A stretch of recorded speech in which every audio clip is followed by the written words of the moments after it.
2000년 견우백, 한지의 끈질긴 생명력을 말하는 걸까요? 흔한 종이, 물만 닿아도 존재감이 없는 이 힘없는 물체에 강한 생명력을 불어넣는 작가가 있습니다. 전주를 상징하는 이 종이에 존재를 넘어 뛰어난 미적 가치를 추구하는 김호경 작가를 만나봅니다.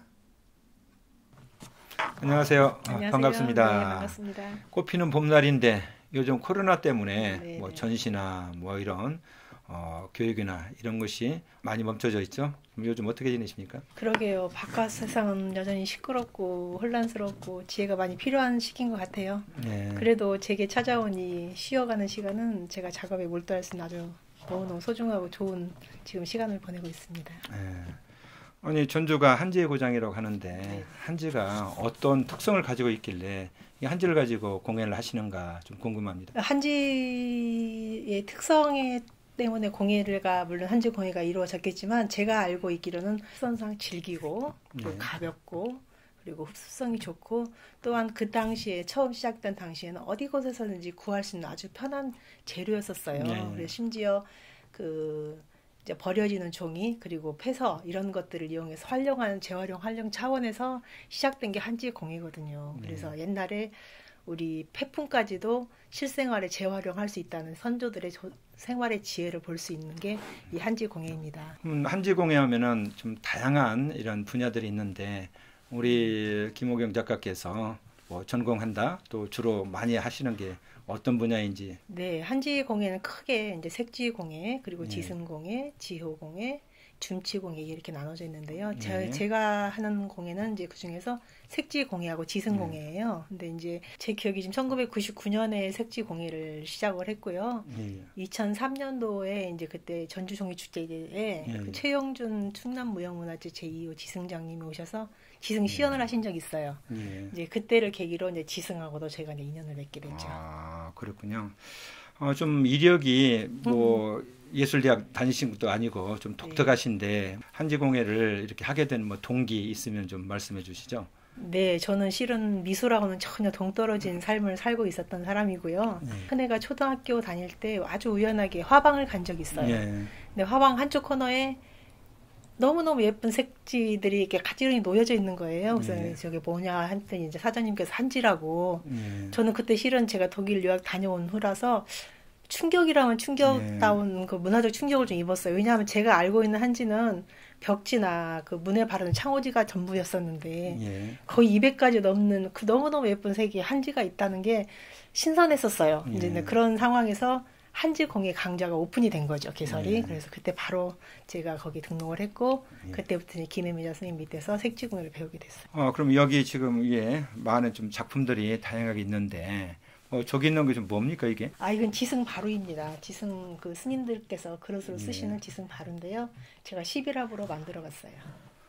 그러니까 이게 스님들께서 식사할 때 공양할 네, 때 네. 쓰는 식기죠. 식기인데 그쵸, 식기죠. 그 안에 좀 겹겹이 러시아 인형처럼 많이 들어있는데 네. 이게 몇 겹이나 되어 있습니까? 이게? 저는 지금 11합을 만들었고요. 보통은 5합에서 3합 정도 바루를 많이 사용하고 계시죠. 예. 이제 지승 바루는 지승으로 엮은 다음에 오칠을 해야만 사용 가능한 용품이에요. 그럼 이건 지금 바로 쓸 수 없고. 네, 지금 여기에 쓸 수 없고 이제 오칠을 한 7번 내지 8번을 칠을 해야 새지 않아서 사용할 수 있는 거죠.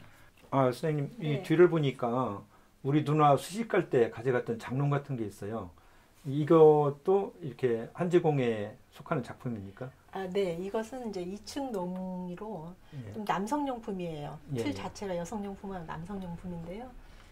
목재를 골격으로 했고 이제 이 뼈대는 제가 생 나무에다 오칠을 해온 예. 겁니다. 오칠을 해온 상태에서 은지로 문양을 심문을 하고 배적을 다양한 색상으로 넣어서 완성이 된 겁니다. 그러니까 여기 붙인 게 지금 한지라는 거죠? 그렇죠. 여기도 한지고 다 전부 다 한지예요.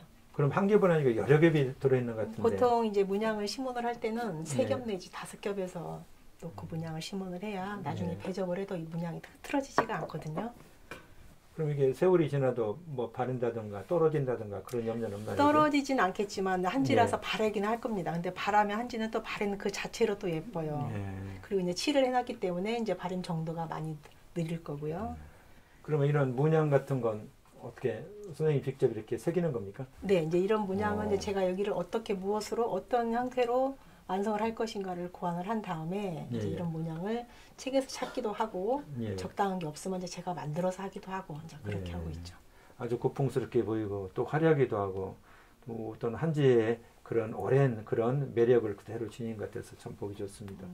또 우리가 한지 그러면 종이라고 하는 생각이 강해요. 네. 그래서 힘없이 물에 젖어서 흐트러지거나 그러는데 어떤 소묘적인 기질 뭐 이런 거 어떻게 보면 철사보다도 더 단단한 거 뭐 이런 느낌이 있어서 또 그런 걸로 만들어진 작품이 좀 여러 개 있는데 아까 이런 걸 봤어요. 여기 있는데 이게 뭡니까? 아, 이건 전통이라고 해가지고 지승 활통이에요. 근데 이제 이 전통은 지금 팔각 전통으로 제가 그 육군 박물관에 있는 나무로 된 전통이 있어요. 팔각 그 사이즈 그대로 해서 제가 지금 지승으로 재현을 한 거고요. 얘는 전승공예대전에서 제가 특선을 받았던 상품. 아, 그렇군요. 어쩐지 이렇게 품위가 있어 보입니다. 그러면 이건 안에다 무슨 뭐랄까 나무로 된 곳에다가 이게 지승으로 이렇게 한 것인지 아니면 지승만 가지고 한 폼을. 거죠. 네. 그런데도 이렇게 강도와 그리고 화사한 오치를 입히었기 때문에 아주 단단하죠. 돌보다 더 강할 겁니다. 네. 아주 멋진 작품입니다. 그럼 요즘 주로 어떤 작업이나 좀 활동을 하시는지 좀 소개를 좀 한번 해주시죠. 네, 저는 뭐 처음부터 지금까지 색지공예하고 지승공예를 같이 하고 있는데요. 요즘에는 그래도 상대적으로 색지공예보다는 유물이 많은 지승공예 그 유물을 찾아서 유물을 한번 재현해보고 싶은 욕심이 있어서요. 유물 재현을 하는데 지금 시간을 많이 투자하고 있습니다. 우리는 한지 그러면은 우리 전주에서는 전통적인 긍지로 생각하고 있거든요. 근데 타 지역이나 외국에서도 한지에 관심이 많은 것 같아요. 이 한지라고 하는 게 왜 이렇게 관심이 있는 것인지 또 그리고 이 또 한지가 산업적인 어떤 비전이나 가치가 있는 것인지 뭐 그 부분을 좀 한번 말씀해 주시죠. 네, 제가 생각하는 한지는 실은 한지는 물론 종이지만 일반 종이가 아니거든요.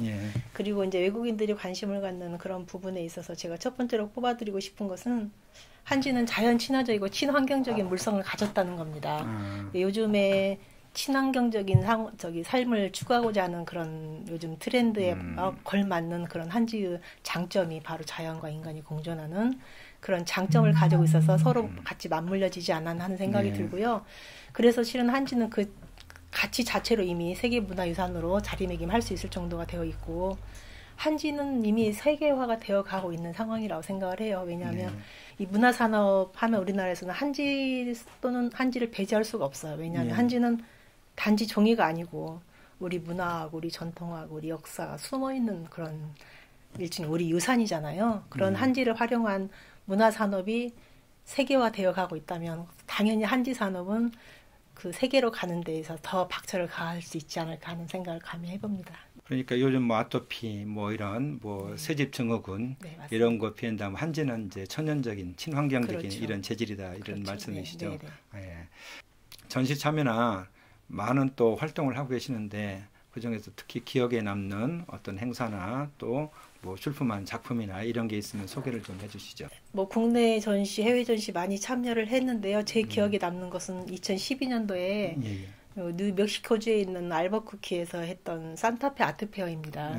제가 그때 산타페 아트페어에 그 오치를 난 지승 다도 세트를 가지고 전시를 한 적이 있어요. 근데 이제 전시 기간 내에 제가 찻잔에다가 물을 부어놓고 있었는데 한 분이 첫날부터 마지막 날까지 계속 우시면서 그 물이 담겨져 있는 찻잔을 조용히 보시고 그냥 웃고 가시고 하셨어요. 근데 이제 마지막 날 그분이 오셔서 이게 정말 종인지 그리고 이게 정말 물이 새지 않느냐고 물으시더라고요. 그래서 얘는 종이로 한지로 엮은 거고 오치를 8번 했기 때문에 물이 새지 않아서 사용 가능합니다 하고 말씀을 드렸죠. 그랬더니 굉장히 놀라하시면서 그때 현금을 주고 그걸 구입을 해가신 적이 있으세요. 저한테는 그게 처음이었고 그리고 지금 생각해도 그때 그 감정이 아직도 살아있거든요. 그래서 어디 전시를 가도 한 번쯤은 그런 기대를 이제 하는 그런 습관이 되어버렸어요. 좋은 기억을 좀 가지고 계시네요. 너무 좋았어요. 요즘 수상 경력이 우리 작가님은 굉장히 화려하고 좀 다양해요. 작년에 국회에서 뭐 주최하는 제9회 한류 문화 대상을 받으셨다는데 좀 늦었지만 뭐 소감 한 말씀 하시죠. 실은 너무 놀랬고 정말 기뻤었어요. 기뻤고 무엇보다도 그 수상식장에 가족과 같이 갈 수 있어서 제가 너무 대견스러웠었거든요. 근데 조금 시간이 흐르고 지금은 어떤 생각이 드냐면 그냥 한지가 좋아서 시작하게 된 이 작업인데 이런 것들이 누군가한테는 관심 속에 늘 있었었구나 하는 이제 그런 생각이 들면서 어깨도 조금은 무거워지고 내딛는 발도 조금은 이제 책임감을 가지고 걸어가야 되는 시기가 됐구나 이제 하는 생각을 하게 됐죠. 늦었지만 축하드립니다. 감사합니다. 여기 나와 있는 작품 혹시 이런 뭐 수상을 했던 그런 작품들 혹시 없나요? 예, 여기 있어요. 얘는 이제 우리가 흔히 말하는 미투리라는 건데요. 이제 미투리는 조선시대 때 한량들이 아주 날씨가 좋은 날 나들이 할 때 썼던 거예요. 실은 한지로 만들었기 때문에 실용성에서는 많이 떨어지는데 옛날 선비들이 사용했던 이 미투리를 가지고 제가 작년에 전승공예대전에서 본상에 올라갔던 이제 그런 경력이 있습니다.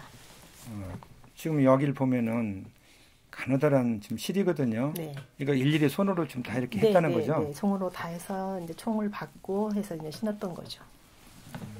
옛날에 저희 선비들은 이런 걸 신었다고 해요. 이걸 세트로 해가지고. 네. 참 아주 보기도 좋고 색감도 아주 좋습니다. 그러면 요즘 뭐 전통 방법을 좀 토대로 해가지고 뭐 그대로 우리가 옛날 것을 이어받는 것이 어떤 전통이라 생각을 하는데 그 바탕에다 또 새로운 또 어떤 창작 정신을 곁들여가지고 새로운 걸 추구하고 계신다는 그런 소문이 있습니다. 네, 거기에 대해서 살짝 좀 알아봐도 될까요? 예. 정말 꼭 그 길을 가고 싶은 사람 중에 한 명입니다. 왜냐하면 저는 뭐 처음부터 지금까지 전통 방법으로 전승을 이어오고 있는 작가이면 분명하고 근데도 이제 전통공예 작업을 하면서 늘 제가 느끼는 건 아직도 제가 많이 미비하니까 그러겠지만 언제쯤이야 저는 이 선조들의 그 깊은 지혜가 제 작품 속에 그냥 자연스럽게 녹아들 수 있을까 하는 이제 그런 초조함도 조금은 있고 기대감도 조금은 있고 하는 게 현실이에요. 이제 그런 상황에서 꼭 어떤 창의적인 거라기보다는 이 한지가 당연히 뭐 단순한 종이가 아니고 이미 앞에서 말씀드렸지만 전통이고 문화이다 보니까 이걸 가지고 무언가를 만들었다면 저는 그 안에 또 하나 새로운 것은 이미 들어가 있을 거라고 생각을 합니다. 다만 제 욕심에 거기에 나서 전통 기법을 하나 더 삽입시키고 싶은 게 이제 제 욕심이에요. 그러니까 전통 기법을 가지고 무언가 새로운 것을 만든다. 즉 전통으로 현대를 뭐 입히다 이런 느낌, 전통과 현대의 융합. 감히 그런 생각을 해봅니다. 하지만 혼자서는 많이 힘들 것 같고요. 이제 제자들과 같이 한다면 어쩌면 가능하지 않을까 하는 제 기대감을 갖고 있는 상황이에요. 이 작품들을 좀 둘러보면은 하나같이 이렇게 집중하고 또 많은 시간이 걸려야 이렇게 만들어지는 이런 작품 같아요. 완전히 수작업으로 이루어지는데 뭐 지문이 없어질 정도로 일을 해야 된다는데 그게 사실입니까? 네, 어떤 수공예를 막론하고 뭐 선택과 집중 이런 것들이 거치지 않고서는 어떤 완성품도 나올 수가 없는 게 실은 수공예 작업 과정인데요. 특히 이제 엄지하고 검지를 사용해서 종이를 꼬고 엮는 이 지승공예는 그 지문이 달아 없어진다고 할 정도로 아주 집중적이고 고된 수공업이면 그것은 틀림이 없습니다. 다만 실은 저도 욕심이에요. 누가 제 손을 봤을 때 지문이 많이 얇아졌다 하는 그런 말을 들은 날이 좀 빨리 왔으면 좋겠다 하는 욕심을 갖고 있고요. 작업에 있어서 어렵다. 저는 이제 대부분의 공예인들이 느끼는 거겠지만 완성품으로 가기까지 모든 전 과정이 저는 실은 어렵다고 봐요. 어떤 순간도 어떤 부분도 소홀히 할 수가 없잖아요. 그래서 작업 완성품으로 가는 그 작업 여정 그 자체가 완성을 뛰어넘어서 내 삶이 투영된 어떤 벅참도 있고 기쁨도 있고 그런 것이 투영된 그런 거기 때문에 그 과정 자체 이미 힘든 것도 같이 섞여 있을 거고 기꺼운 마음도 같이 섞여 있을 거라는 그런 생각이 들어요. 한지 공예의 전문 예술가시거든요. 그러면은 수많은 시간 이런 것을 이 작품 만드는데 쓰게 될 텐데 집에서는 엄마이고 또 아내이시잖아요. 불평불만도 좀 많이 있고 또 어려움도 있었을 텐데 좀 그런 문제를 어떻게 좀 극복을 하셨는지 궁금합니다. 저는 지금도 기억해요. 제가 한지공예를 배우면서 처음으로 뭔가를 만들었을 때 저희 둘째가 아마 유치원생이었을 거예요. 이거 엄마가 만든 거야? 그러면서 정말 예쁘다. 그러면서 이거 아빠가 퇴근하시면 내가 먼저 보여줄 거야 하면서 이렇게 수선을 막 피웠던 모습이 기억이 나거든요. 근데 그의 그런 모습이 저도 몰랐던, 이건 제가 몰랐던 제 능력이잖아요. 저도 몰랐던 제 능력, 그리고 제 가능성을 그냥 여과 없이 믿어줬던 그 아이하고, 그리고 제가 작업을 시작하면서 제 작업하는 모습을 옆에서 그냥 묵묵히 봐주고 뭐 도와줄 일 없나 잘 살펴보고, 그래서 결국은 제가 용기도 없었던 사람이 계란을 깨고 날개를 펼칠 때까지 도와줬던 제 남편. 이제 제 남편하고 그 두 아이가 실은 저한테는 피그말리온이죠. 예. 그 세 명, 저희 가족은 처음에도 그랬고 지금도 그랬고 나중에도 그러겠지만, 제가 어떤 작품을 만들게 되면 제일 처음으로 보는 제 후원자고요. 예. 제 작품 마지막까지 아마 제 곁에 남아있을 마지막 제 편이 아닌가 싶습니다. 아이고, 듣기만 해도 뿌듯합니다. 네. 지금 한옥마을에 공방을 차리셨어요. 이렇게 예쁘게 차리셨는데, 뭐 후진양성 물론 하시겠죠. 특히 뭐 우리 작가님이 앞으로의 뭐 후진을 위해서 뭐 해줄 이야기랄까, 또 앞으로의 계획 뭐 이런 거 있으면 좀 이때 소개를 한번 해주시죠. 네, 제가 생각하고 있는 전통은 저는 어제가 오늘의 전통이라고 생각을 합니다. 물론 전통이 크게 보자면 크고 깊이 보자면 깊겠지만, 어제는 오늘의 전통이고 오늘은 내일의 전통이 되는 거니, 즉 오늘의 제 발걸음은 이미 내일은 과거로 되어 있는 겁니다. 그래서 제가 묵묵히 내리는 제 발자국을 제 뒤를 따라오는 어느 누구에게가는 작은 불빛이 되고, 또 누군가는 밟고 싶어하는 그런 걸음이 될 수만 있다면 참 좋겠다 하는 게 제가 개인적으로 갖고 있는 욕심이고요. 이미 많은 분들이 쉬지 않고 내일을 좀 더 나은 내일을 위해서 달려가고 있잖아요. 내일은 또 다른 내일을 위해서 달려가실 것이고, 그러다 보면 오늘보다는 훨씬 나은 내일, 그리고 현재보다는 훨씬 나은 미래가 우리 후배들에게 분명히 전해질 거라고 저는 생각을 합니다. 다만 제가 하고 싶은 것은 지금까지 제가 가져왔던 이 전통을 정말로 곧게 잘 보관해서 우리 후배들에게 아주 곱게 잘 넘겨주는 그런 역할을 제가 할 수 있었으면 좋겠다. 가능할까요? 아이, 그렇습니다. 당연하겠죠. 그런 욕심 갖고 있습니다. 선생님의 이렇게 작품 활동이 또 우리 한지 공예사에 있어서 큰 족적으로 좀 남길 바라고, 저도. 수많은 분들이 선생님 작품 보고 또 기쁨이나 이제 즐거움을 가졌으면 좋겠습니다. 네. 건강하게 작품 활동 많이 하시기를 바라겠습니다. 네, 감사합니다. 오늘 나와주셔서 감사합니다. 고맙습니다. 네. 인공지능과 로봇이 사람을 대신할 시대가 가까워질수록 사람의 손으로 만들어내는 작품의 가치는 더 소중하게 다가옵니다. 시대의 변화 속에 진화하는 공예의 가치 속에서 한지공예의 가치와 미래를 이어갈 김오경 작가를 응원합니다.